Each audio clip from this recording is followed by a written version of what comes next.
to respond to that exactly. How can I possibly be more entertaining than vampires? It's never going to happen. These people. Okay, let me have another sip of wine and then I'll do an intro. Delicious Sunday wine. Okay. Right, I know what I'm doing. I'm going to record now. Hello and welcome to Cat. What was that? Sorry, my phone's making noise. It'll be shut down in a sec. Noise. Oh, this is already the best show we've ever done. All right, yes, all right. That was amazing. There's our recording. Awesome timing. Okay, I'm going to really do the intro now.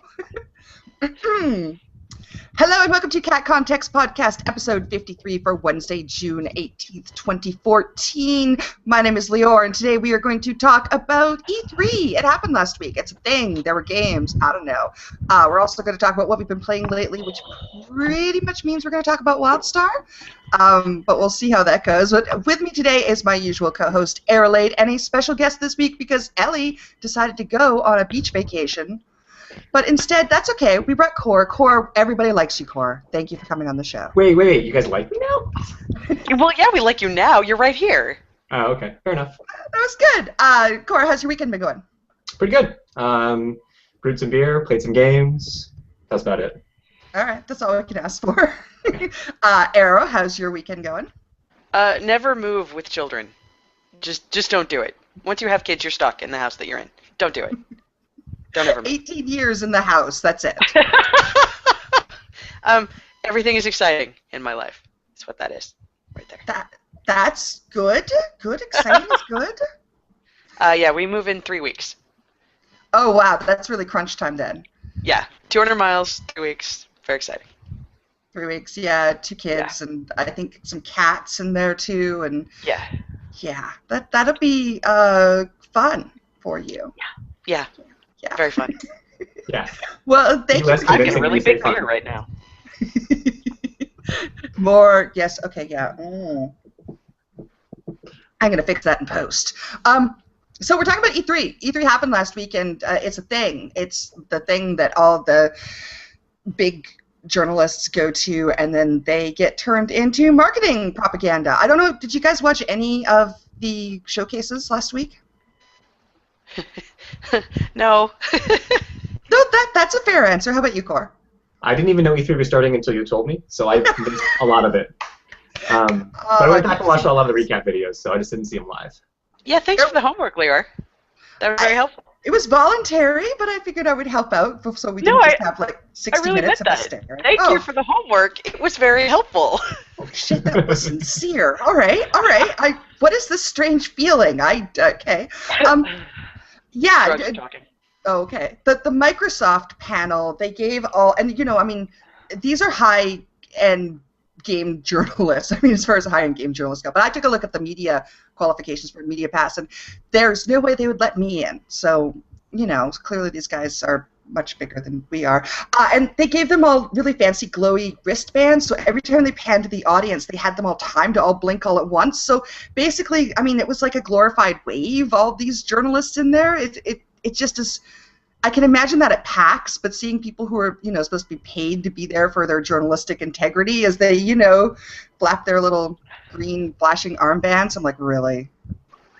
It's part of the show. I mean, that way they could pan across and you could see everyone all happy because they're moving their arms and doing stuff. And yeah, like you said, part of marketing. It is, yeah. I mean, I think at one point this was probably an actual legitimate trade show showcase, and now it's just marketing. But speaking of marketing, let's talk about the games that we saw. Did you guys see anything that what's like the best thing that you saw? Splatoon looked hilarious. Yes, that's the one with the squid girls, right? Yes, and you shoot ink, and it's a giant melee arena, and it could not stop laughing. Yes. That's the Nintendo FPS? Yes. Yeah, okay. Yes, and that actually got a lot of buzz, too. There are a lot of people excited about Squid Girls. So, yeah, that's a good choice. How about you, Cor? I've looked at a lot of the indie stuff because that's what I do. A couple of them looked pretty sweet. There was one that we'd already seen at PAX last year that I'm really excited to see it progressing, and that was the was it Lovers of Endless Space? Lovers in a Dangerous Space-Time. Yes, that. It looks like it's coming along. It looks like it's going to be great, and there was a lot of other indie stuff out there that looked pretty amazing. So we'll see if that comes up. As far as like big production stuff, Evolve looks pretty cool. That shooter where you're going around hunting big giant monsters all over the place. Looks pretty co-op-y and fun, and we'll see what happens. I'm always excited about big giant monsters. Yeah. Yeah, that looked good. I was really excited by No Man's Sky. They showed a little more detailed trailer of that. Is that the one that looks like Trade Wars, only with really fancy graphics? Maybe. I'm not sure what it looks like. Exploration, kind of. Yeah. Yes. Basically, Trade Wars was the text version of Eve. Right. Okay. Yes. Yes. Yeah, they haven't said what the gameplay is going to be with this game, so I'm really interested to hear that. But the whole procedurally generated, and the guy came out on the stage, he's like, we don't even know. We don't even know what the computer will create as far as worlds go. So, you guys are going to get out there and find out for us. And I love that. The exploration is really, really cool. I want more gameplay. Like, am I shooting things? Am I saving things? Am I, gathering wood? Like, what am I doing? But valid questions all. Clearly valid questions. They had an interview with one of the creators, and he talked about, like, oh, we're going to run around here, and you can catalog animals, or you can destroy them and eradicate them from existence, or you can go fly off and just leave them here. So I think it's kind of open-ended right now. Like, they're not even sure how to play it yet, which could be good. It could be just whatever you want it to be. Mm-hmm. Yeah, that's got potential. Speaking of which, open world seemed to be really the phrase this year. Every game is now, like, open world game, which is cool, because I like open world games, but, I mean, like, everything. Yeah, and I think there's a time and a place. I really don't think you need an open world Zelda game. I just it looked really pretty, but it seems kind of antithetical to the whole sometimes I want to play a linear RPG. I want to know where I'm going, and I want to do stuff. I mean, I think there's still a market for that. There's still a place for that. There's still stories that can be told that way.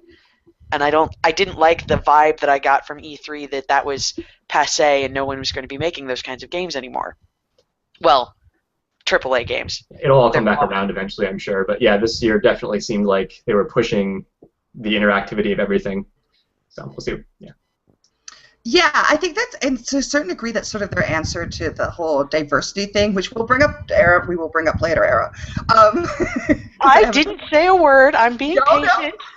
But I just want to say, we know that we have a conversation to have here about this. But I think that might be kind of the AAA answer to, I mean, diversity even on a grander scale. It's just, well, it's an open world, so everybody can do what they want, which you're right, which is cool, but you're right that sometimes having a really good story is also cool, and hopefully they're not giving up on the good stories and making everything open world. And also, open world is actually really hard to do. It's so easy to make it incredibly boring. Right, yeah, and there have been some really terrible games that have promised an open world, and I'm like, but I don't actually want to go anywhere in this world, so who cares? Yeah, and there are a lot of times where I've seen open world used as an excuse for either shitty or no story. Like, it's an open world, you explore, and that's your story. No, I want a story. It doesn't matter how cool your world is if the only point of the game is exploration. Yeah, I agree. There's a place to have a game that's, just nothing but sparkling vistas, I suppose, but it wouldn't last very long. They have those games, but yeah, they're not games you want to play for more than a couple weeks at a time, and most of the time that's all they last for. So. Yeah, I agree. I think there was a pretty good mix, at least just from the showcases, of AAA and indie games. I think, in fact, actually, I sort of felt a little underwhelmed by the indie offerings this year. There seemed to be, I mean, I'm just talking off the top of my head, but they sort of seem to be wrapping around where almost they've come so far that they're doing, there's not as much innovation in the indies. I don't know, Corey, you're like an indie dude. How did you feel about the selection? I think you had to kind of dig around for it. A lot of the showcase stuff, it was things that Microsoft or somebody wanted to push as this is ready or this looks graphically pleasing, like with Ori and the Blind World or whatever. That one looks beautiful. It reminds me kind of a Child of Light. Actually, art style, which is a great game and great art. But I think if you dug around, you could find more gems out there. It's just, as you mentioned, the showcase part, they kind of just put a couple things that they thought would sell. Yeah, and there seem to be more like, I mean, retro-style platformers and indies, and I'm like, okay. There was a lot of like the Metroid, Castlevania type of 2D adventure scrolly games, which you're doing well, that's awesome. You don't, then there are literally hundreds of other ones out there that I will pass your game for you instead. I'm a little tired of the retro pixel art games. I actually lived through the time when that was cutting edge, so I'm done. It was cute nostalgia for a while, but stop reminding me how fucking old I am. I just want a gritty game. I think, when it's appropriate, like Hotline Miami, I think is a good example of this kind of graphics done well. Or Blood Reagan. Or Blood Reagan. Blood Reagan is another example of that. But when it's done well and there's a purpose to it, I think it's okay. But a lot of places, games now just seem to be doing it because it's hip and they don't have to spend a lot of time on the graphics, and I think that's not necessarily as entertaining as it once was. But speaking of interesting graphic design styles, did you guys get a chance to look at Cuphead? I did not. I gotta say, I'm kind of scared of something called Cuphead. I watched the 40-second trailer, and if you don't like retro style, it's not retro style like game design, which, as a side note, if you're a one-person team, I get it. You don't have enough time. But the cupcake thing was more like 1950s Mickey Mouse cartoon graphics. Yeah, it's all done like the old like Steamboat Willie style. Yeah. And it looks like if a game actually plays well, I will play it because it looks really cool. It looks really cool. There's an example of a unique niche of retro graphics done right. And there's a reason for it, and that's totally cool. Absolutely. Yeah. Well, exactly. Yeah. I would like to see more narrative tie-in between graphic style and the game itself. Yeah. Let's get around to our shouting topic. Although we're shouting at other people today, we're not shouting at each other yet. We better not be shouting at each other. Y'all know better. Oh, I'm not shouting at you. I'm gonna get stabbed. Yeah, you can stab me through the computer. It's fine. I know. I'll be careful. We're ready. No. Still got that conference room booked, man. I know. The murder room. Assassin's Creed Unity was announced. It's 4-person co-op, and they were asked whether, and I don't have the exact quotation in front of me, I should, but they were asked why there was no lady character, and they said that it would have been double the development costs to add a female character to that, and the internet freaked out, and well within reason. And Arolaide, as an Assassin's Creed superfan, how does this make you feel? Okay, so here's the thing. The reason why Assassin's Creed superfans, who also happen to be ladies such as myself, were really, really upset about this is that since the beginning, the multiplayer modes have been a way for them to explore a billion different kinds of really cool graphic art styles. And like the entire multiplayer cast of Brotherhood is spectacular. I mean, like, there's a belly dancing lady and veils and knives, and it's awesome, and so much diversity in character style, movement, color, everything. And then for them to come and this, brand new engine, brand new platform, look at all this awesome shit we can do, and to say that, oh no, women are too hard because we can't handle the boob physics or whatever the fuck, was just, totally a slap in the face. You lose. Yeah, well, women are full of spiders, so they're hard to animate. It's true. The spiders move under the skin, and that makes it really hard to render.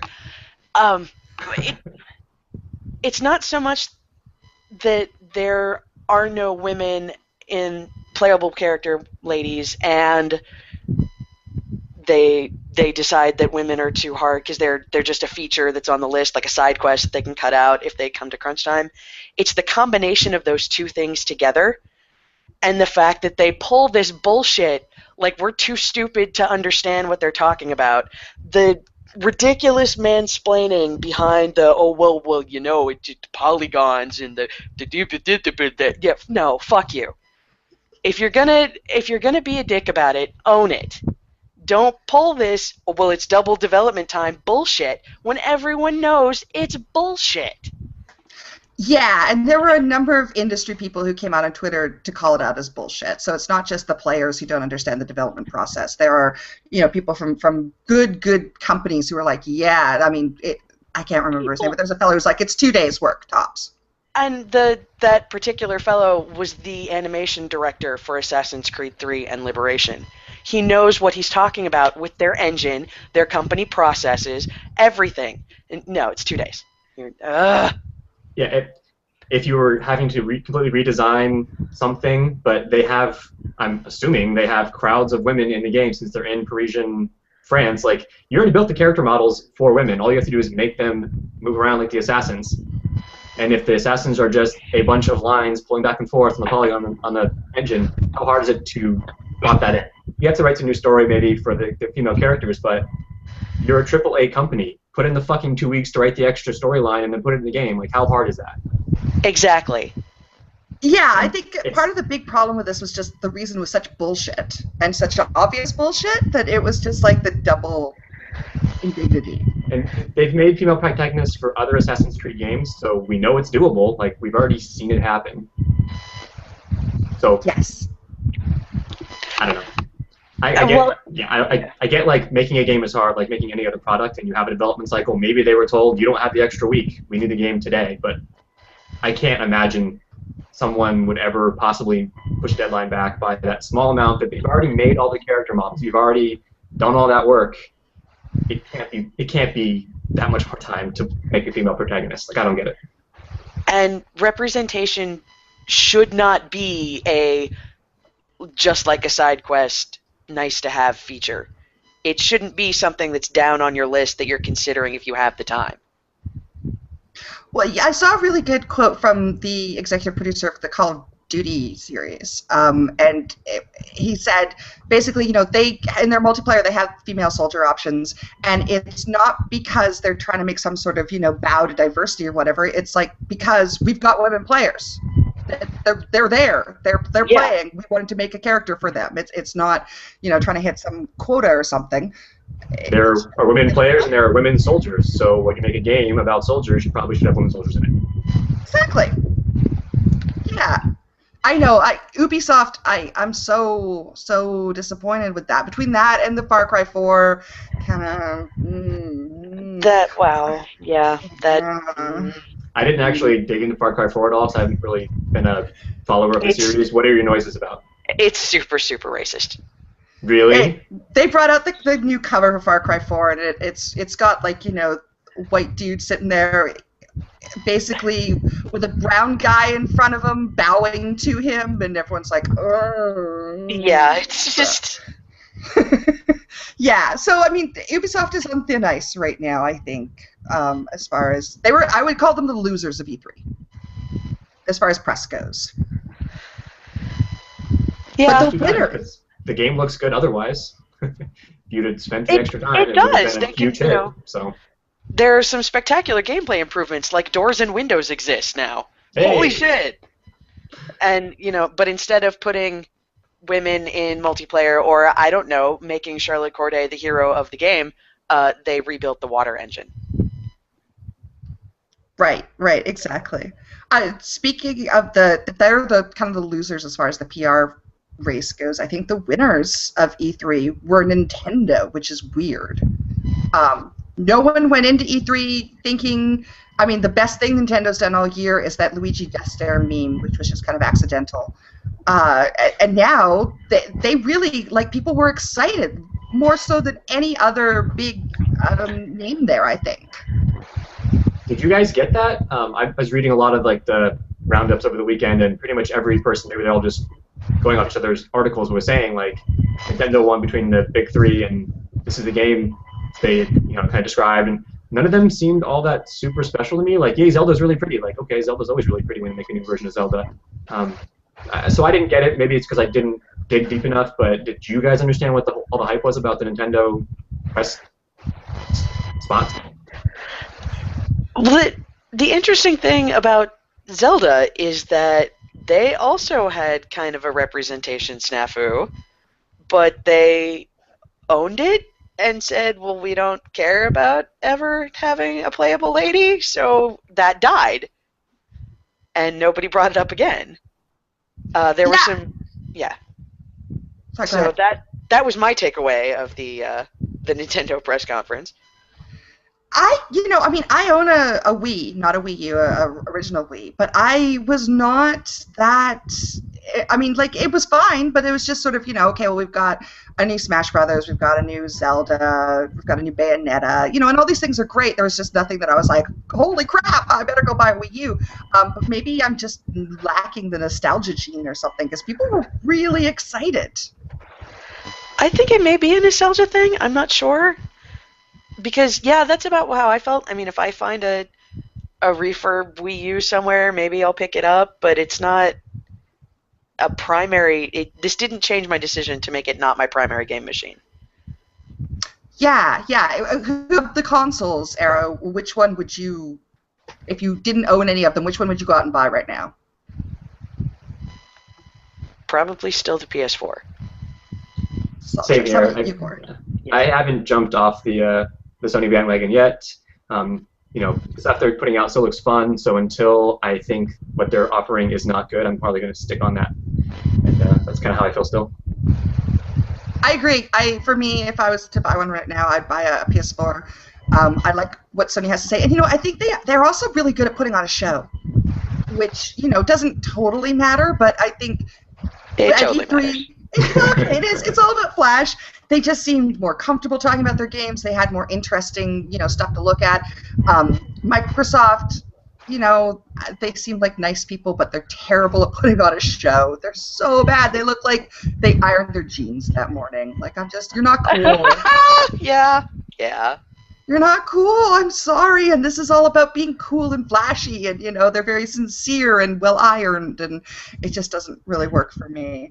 There's nothing wrong with being sincere either. It's just it didn't like make a big splash. Yeah, exactly. I think there are fun things about Xbox One. I'm not necessarily a all Sony person, but I liked what Sony had more.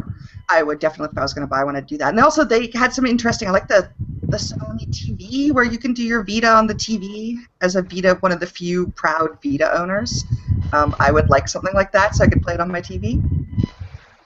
Yeah, I just wait for it to hit the PlayStation Store, and then I play it on my TV. Right. All my games from like 1994. They're all redone. Like, they're gonna reboot everything, so you'll be fine. Just get the redone version of it in a couple of years. It's true. Parasite Eve HD. Yeah, I'll be there. Well, it's been working so far. It has been. They're selling a lot of copies of games they've already made, but it's renewing them for the new console. So. Well, the Final Fantasy remaster was 10 remaster was excellent money well spent. Are you ignoring the 10-2 part of that purchase and just doing the 10? 10-2 is really pretty, and it's got some nice music, and yeah. Okay. Yeah. I'm just giving you a hard time. I totally would ignore it too if I bought it. Yeah. Nice. That's all I have in E3. Anyone else have anything else in E3? Oh, Destiny. I want to talk about Destiny. I was going to bring that up, but I was going to wait for it. Yeah. Go ahead. Nice.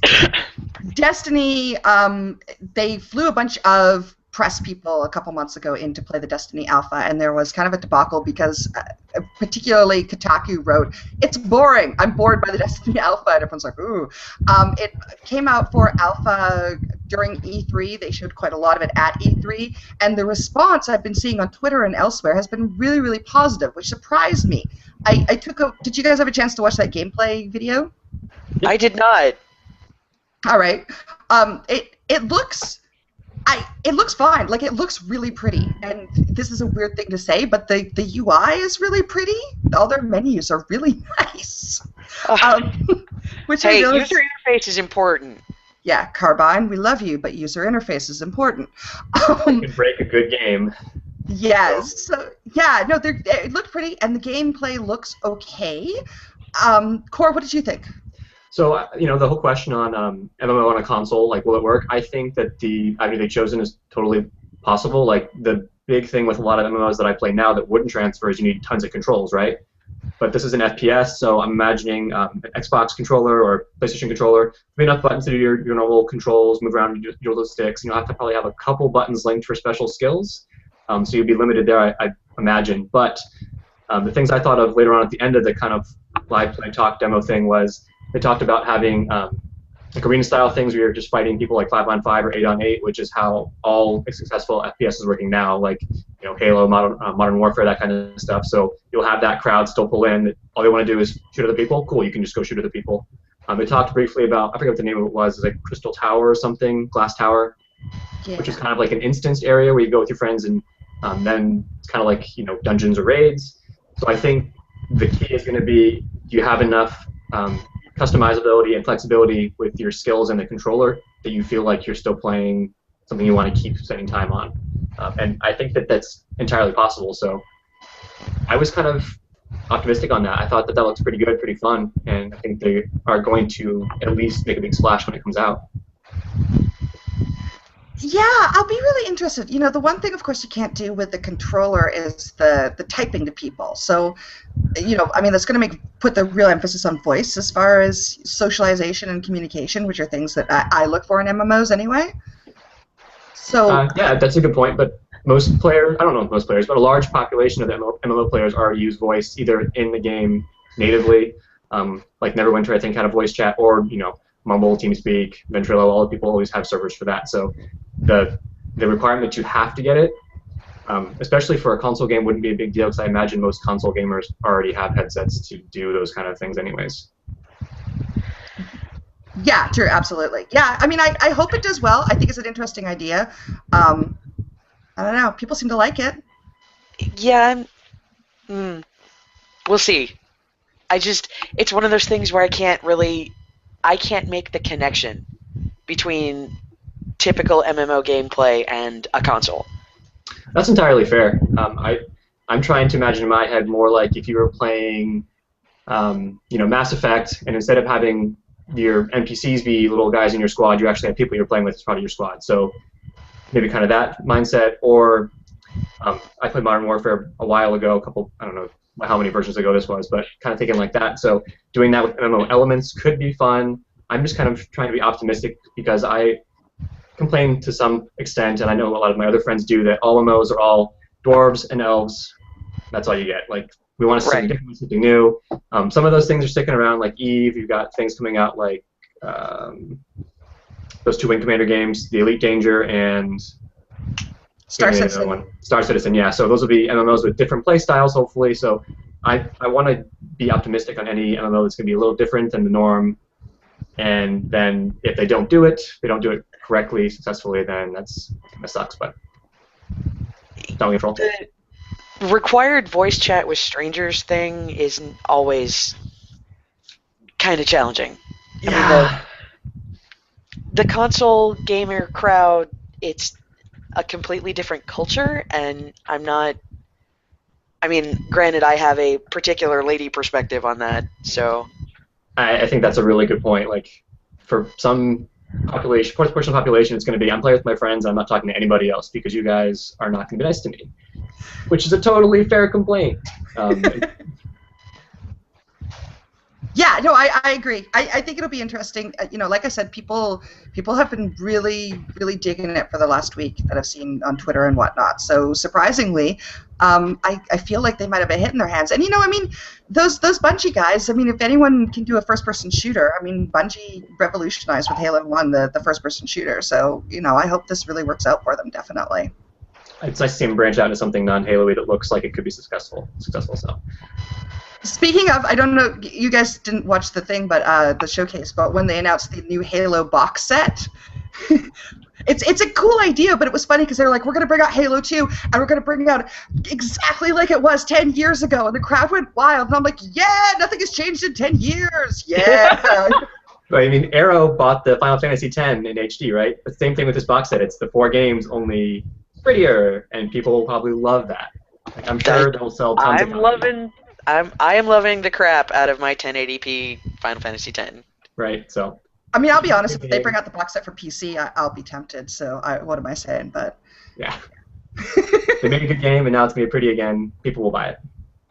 Yeah, it's just funny. I mean, that was really the loudest cheer, I think, at the Microsoft show, was that they were going to do that. Speaking of remakes, they also announced, or they're going to do a remastered version of Grim Fandango, which was, I think, was the other huge cheer, which is awesome. I really want remastered versions of all of those classic LucasArts kind of, and unfortunately, a lot of them they don't own the rights to anymore, so I will never actually see them. Looking at You, Full Throttle, which really, really, really needed a sequel. I've never heard of that game. Oh my God, Full Throttle is amazing. I will say though, Arrow, we've had multiple people make comments on YouTube and on the postings of the podcast saying, Arrow knows all these old games and I know all these old games, so you've got a fan contingent out there of the old obscure games. Full Throttle, the antagonist is Mark Hamill. It's cell shading, it's a revenge game in cartoony style about biker gangs. All right. It's really great. It's really great. It's really great. Let's go back in time and buy it. Go back in time. If it comes out remastered, I'll play it. I think you can get it on GOG or possibly Steam. Well, actually, you know what? I think I may be a liar. I will check GOG. But it's terrific. The Steam sale starts next week, you guys. Yeah, can't. No, it's not on DOG. Damn it! Every time the Steam sales come out, I say I'm not going to buy anything, and then I buy like every single thing. So painful. Yes, I have been really good about not buying games spontaneously and waiting for the Steam sales, so then I can load up and feel pretty good. But even then, there's usually like 25% that I'm just like toss. Why did I buy this? I was insane. I was gripped by madness. Why do I own Surgeon Simulator? Why? I don't understand. That's so $225 I can have. Duh. Clearly. Don't play that. It's like co-op of surgery. Don't do that. Yeah, I have 100 games in my library, and I don't know what half of them are. Really? Only 100? Congratulations. I was gonna say. That's really good. That's just my Steam library. That's not counting my GOG collection or anything else that I run under Scum, like Full Throttle. Speaking of Steam library, I have got to replay all of Dragon Age before Inquisition comes out. Oh yeah, Inquisition. I don't know if I'm emotionally prepared yet to play another Dragon Age 2 again. Did you guys hear how the storyline from 1 and 2 for your personal choices is going to be transferred to 3? All of them.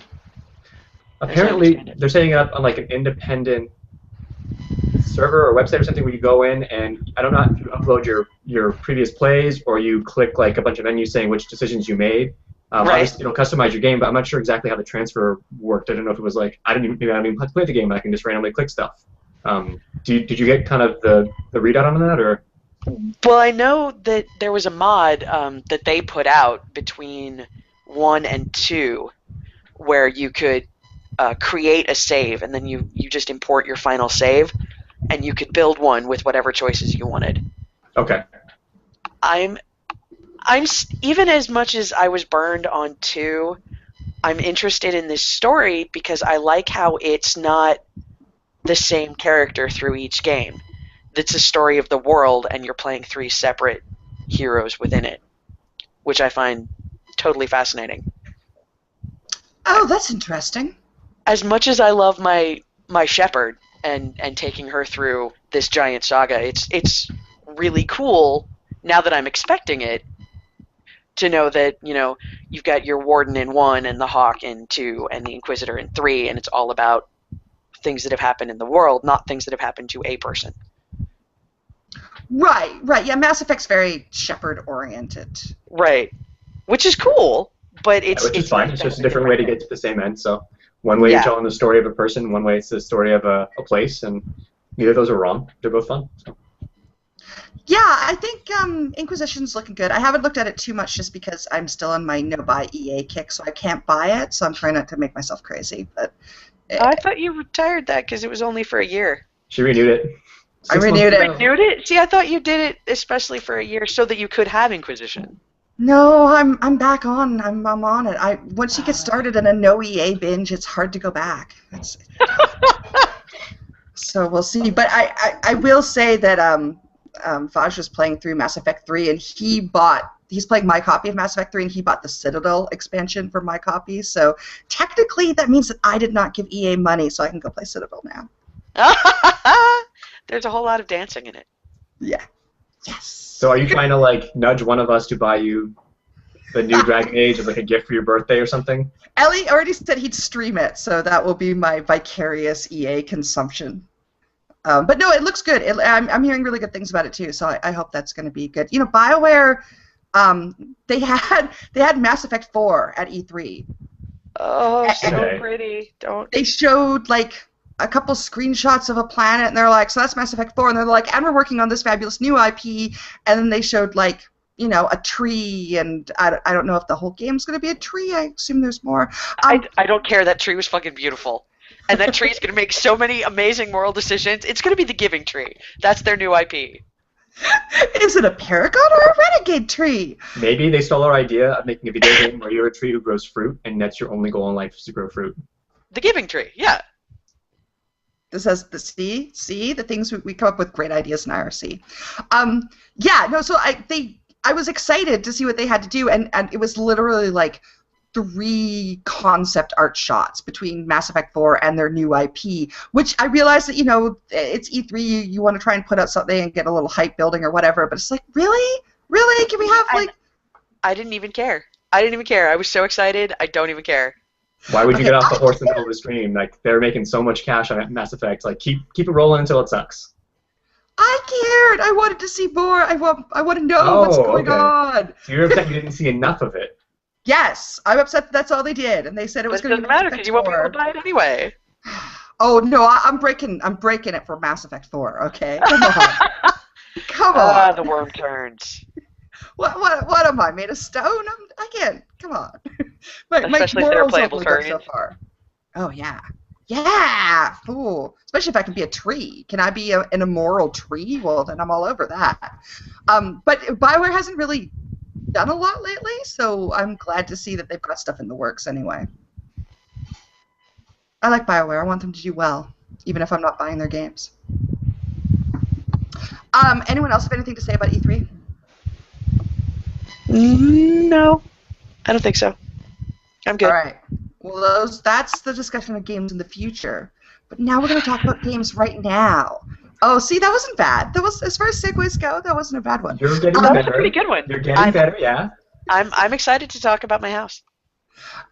All right. Well, let's start with that then, Arrow. Tell us, what have you been playing lately, and is it putting plushies in your house in WildStar?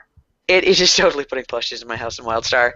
Here's the thing. I'm level 16 still. And I have been level 16 for, I think, like a week and a half. Yeah, I was going to say, you were 16 last weekend. Yes, I was. Sorry, that's great. Because I have got important shit to be doing, and that important shit to be doing is painstakingly building stairwells and railings and a banister on my staircase and arranging the plushies on my bed and, you know, putting vintage beer mugs on the wall. I would like to bring up now the contradiction we have in today's co-hosts. Arrow, you are level 16. Core has taken the items that will give him the best XP buff and dumped them off the stairs onto the ground of his plot. And I believe that's all you've done. I have a farm, so I can farm plants for my skills. But yeah, I mean, I'll go back eventually and pretty up my house, but right now I have other things to do. We were running an instance today, and one of our guildies, Ryden, was hopping around houses to see what people were doing. And he said over our audio chat, I think I found Core's plot because there's a pile of crap on the floor. Which, yeah, I mean, I'm guilty of being completely non-committal towards my housing. And that's fine by me. I mean, I get enjoyment out of that. But I'll go back eventually and actually place like paintings on the wall and not have a hammock on the ceiling, and it'll look better. So you just dropped the fancy lights, so you've got the light XP buff and all that. You just dropped, yeah, okay. I mean, In fairness, I have stuff dropped on the floor that gives me no buffs, so it's there. So it's not just the buff stuff. Yeah, it's not exclusively buff stuff. Yeah, it's pretty much anything I get. I just right-click for bag space, and when I go home to harvest plants, it all goes on the floor. That's awesome. Oh my god. I know. I am the worst. I get it. I'm the Brita of the podcast. It's okay. Make Arrow your roommate, and then she can come. I will. Arrow, I'm the neighbor you're gonna get in the game later. I have a dungeon now. We've got these diametrically opposed takes on housing. WildStar. Yeah. Yeah, but I think Arrow. That's definitely a use case that they were expecting. I think that the people who are still 14 to 16 and have been working on their houses dedicatedly, I think they were expecting that. So you're not, it's okay. We understand. I think I may actually have hit 17 just because I keep going back down to Thade to do like the sprint and the whim fiber and shit to get more plushies. Yeah, I'm impressed you can play a game without leveling and get any gold and keep getting stuff for your plot. Like, I don't know, I couldn't do that. I'm also the worst at making gold in MMOs, so I would never be able to afford all the building without doing stuff. I made gold in a particular way. I have a ton of gold, which is good because I need it to buy plushies. Right. That tiny Malvar was like 30 gold. Are you the person who's spamming my mailbox with buy gold emails? No, but I bought a cred and I sold it the first 20 minutes they were on sale. So you probably made like a platinum and a half or something. Congratulations, you win. No. In the first 20 minutes they were on sale, I made 4 whole plat out of that. Oh, nice.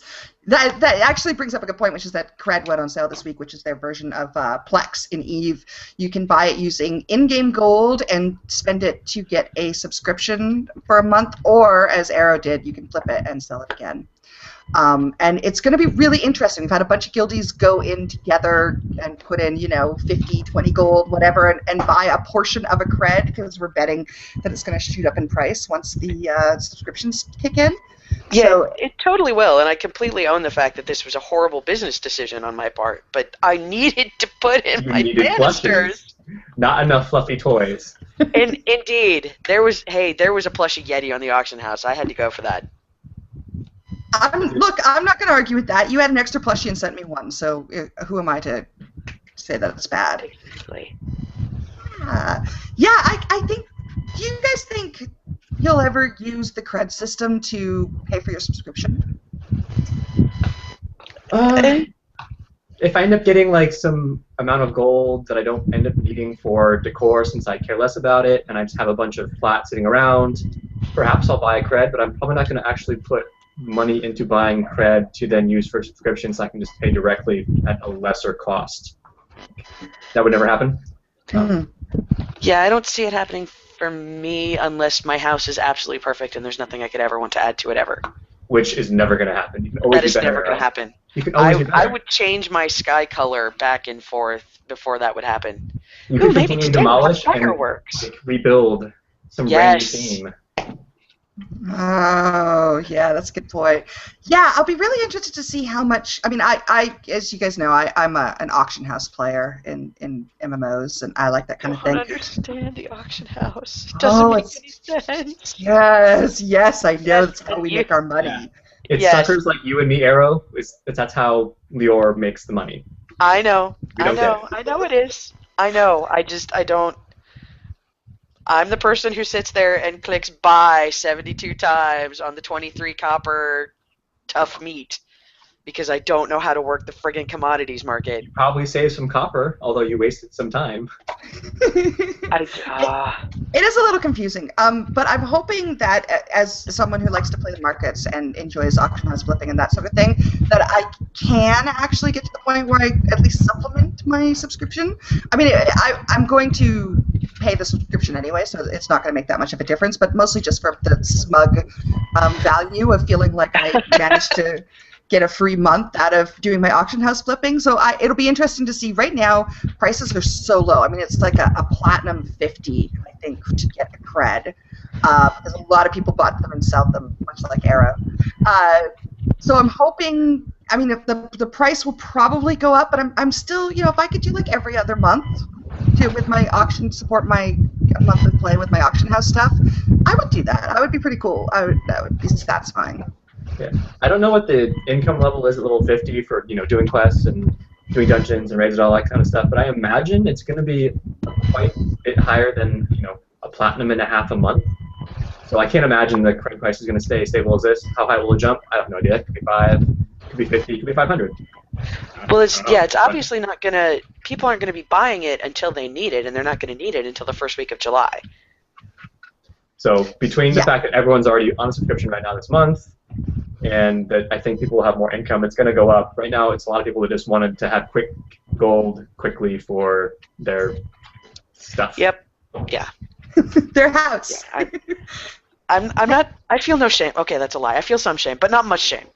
But then there is some amazing houses out there already. Like it's been less than a month, and we've searched the internet for stuff. There's crazy people that have like Blade Runner style back alleys with neon glowing bar signs everywhere, and some guy that made a spaceship out of cardboard boxes. And other people. There was a guy that made an entire town out of dramatically placed metal floors, and I look at this and I look at my plushie pile and I'm sad because I'm not that good. That make a plushie village. Build them little houses. I should make a plushie village. Yeah, it's a good idea. Yeah, I know. Our Guilty Vajra has been spending a lot of time making a perfect sort of colonial space bar out of his place, and I showed him a couple of the videos of other things. He was like, "Oh, I know nothing. I know nothing. Clearly, my skills are not that good." He's making good progress. Maybe all this other stuff will like really kick him in the butt to do more. That's the thing. I think I have such great ideas, and I think my little conversation pit in front of the fake television is adorable, and then I see other people's stuff and I'm like, fuck, man. My thing is I just want to. I'm so bad with housing. I do this in every game with housing. I just want a pretty house, okay? Like, there's all these really, really good ideas in doing the town and doing the, space, all kinds of stuff, and I'm like, I just want a really attractive dresser, okay? And None of the dressers are very pretty. You're better off building one yourself out of 2x4s. The Orin painted dresser isn't so bad. It depends on the color scheme of your house, and I don't really like the wallpaper. I can't believe I'm having this conversation. Oh my god. This is what happens. Are you guys still using your rocket houses, or have you switched up to something else yet? I am still using the rocket house because I think it's adorable, especially if you build a loft on the top like I did. So I am, but I kind of wish I hadn't, just because, I don't know, I think a lot of people are using their rocket houses, and I want to be special. So we'll see how long it lasts. How about you? Well, you don't care, so I'm not going to ask you. Well, I know once you hit, 35, you can get a giant house? Well, I want one of those. Apparently I need a level tonight to get a giant house. Well, it costs money, but, because you know that when you start at 14... You start at 14 and it's just a little bit of money. It's 1 gold for your cozy Orin house or whatever. Mm. And then, but yeah, you can get the, giant house. No, it's massive house. Oh, it's like Superior House or something. Yeah, and it's ginormous. But probably still just one big room that you have to build walls yourself because that's the cash sink. And I have no problem with that. I think it says something, whether, we'll see how the end game goes, but, Era's level 16 and has been fussing with her house. Core is almost 35 and has been working on leveling, I think is a fair statement to make. I'm, in between. I'm, level 27, 26, and, doing a little bit of everything. Mostly jumping up and down in Thade while chatting. Which is kind of what you do in every game, isn't it? That is what I remember you running circles around Dalaran. Yeah. Look, there's Liore. There's her lap again. One of our new guildies, Angel Norn, was like, everywhere I go in Thade, I see you standing there. And I'm like, yep. How many of there are you? Just kind of run a little bit, stop and chat some more. But all 3 of us have managed to, I think it's safe to say, really enjoy this game, despite, having slightly different approaches and play style. So that's very promising, I think. If they can fix the UI, I think they've got a winner. Oh, they really do. They really do need to fix some stuff. I'm really looking forward to huge UI overhaul mods. Because remember, Warcraft was even worse than this. The stock UI just, bad. So bad. So very, very bad. Yeah, I will say, I mean, I have the feeling they put a lot of their polish emphasis on the actual gameplay, and that shows. The gameplay is really, really good. There's just now, they really need to look at that UI level. There was that patch that they just did that brought in the spam report button, but now also every time you delete a mail, you get a little pop-up asking if that was an error. Yeah. Are you sure you want to delete that mail? I got an error message. And then I used the report spam button in the mailbox, and my client froze for like a minute and a half, but I didn't get DC, so it was okay. Yeah, no, that button's a trap. Don't use that button. Yeah, don't ever use the report spam button. They don't actually care.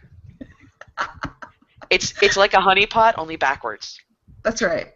They're just like, ooh, yeah, get rid of that person. Yeah, so there definitely is some UI stuff. I hope they start to work on that. I'm pretty patient. Warcraft was a total mess. I mean, you remember being loot lagged and being on your knees for ever. The next, forever. So, I mean, Warcraft took like 6 months to get its crap together.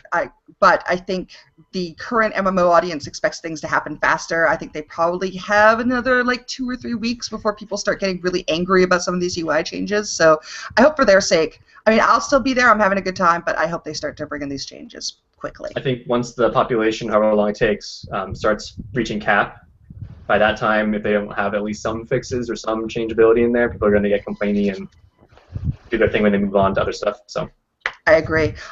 Cork, you've done both of the level 20 dungeons. I have as well. We know Arrow hasn't because she's 16.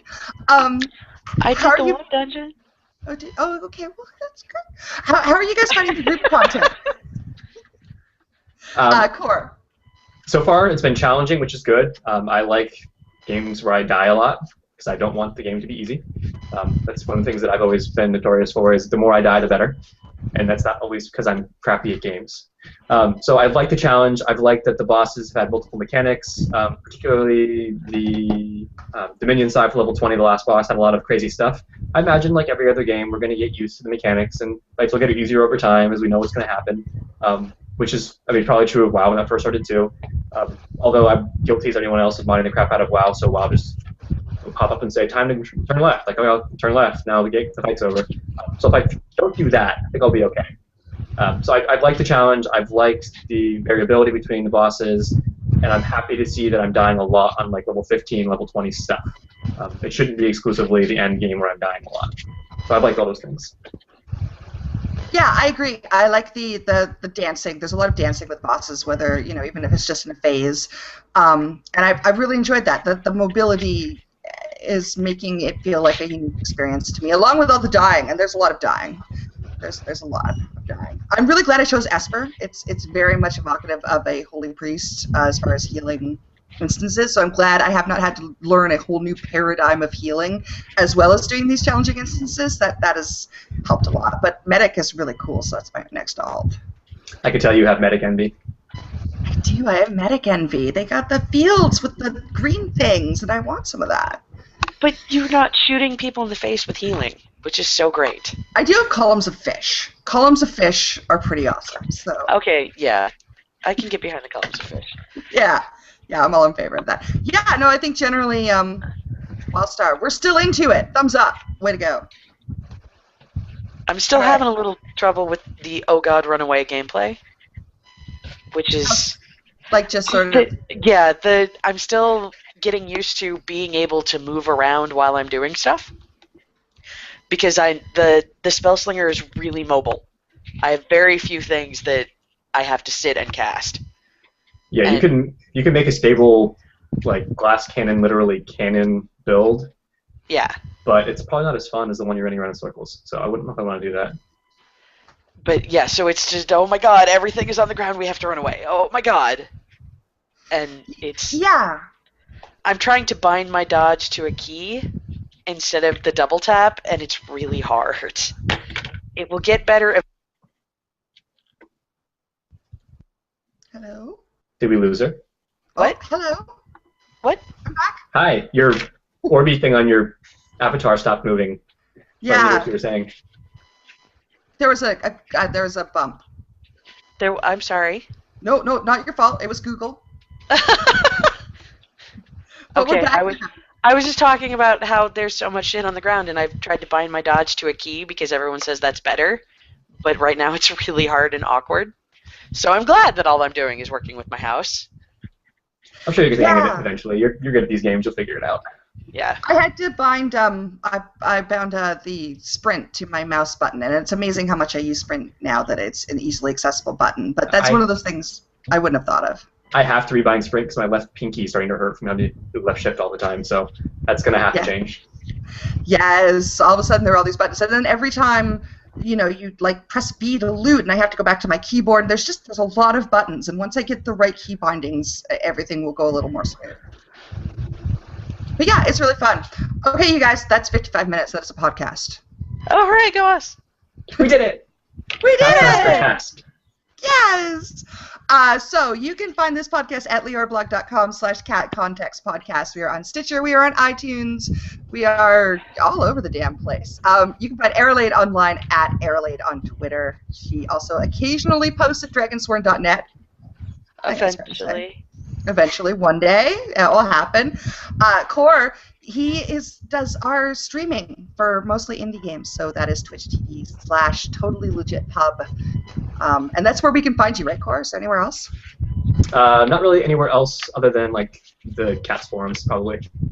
All right, yeah. We're also, our guild is Cats in Space. We're Avindra Exiles in WildStar. Our guild site is machiavelliscat.com. Have fun looking up how to spell that. I didn't think about that when I named the guild, having to spell things. But yeah, so please feel free, if you're on Avindra, to say hi to any of us, because we're friendly and we like people. And I'm on Twitter at Liores, Liores. My blog is Liore Blog. And if you're listening to this, you might also join as a guest this week on the Contains Moderate Peril podcast with Roger and Brian, and we talked about E3 and also whether DayZ is a sociopath simulator. Which was a pretty fun conversation topic. So that will be out, actually came out. By the time you're listening to this, it will be 2 days ago, otherwise known as tomorrow. Oh, God. Dude, mine exploded. I know! How do times work? So do check that out. It was a lot of fun. And I think that is it. Hey, thanks for listening. Bye! Bye!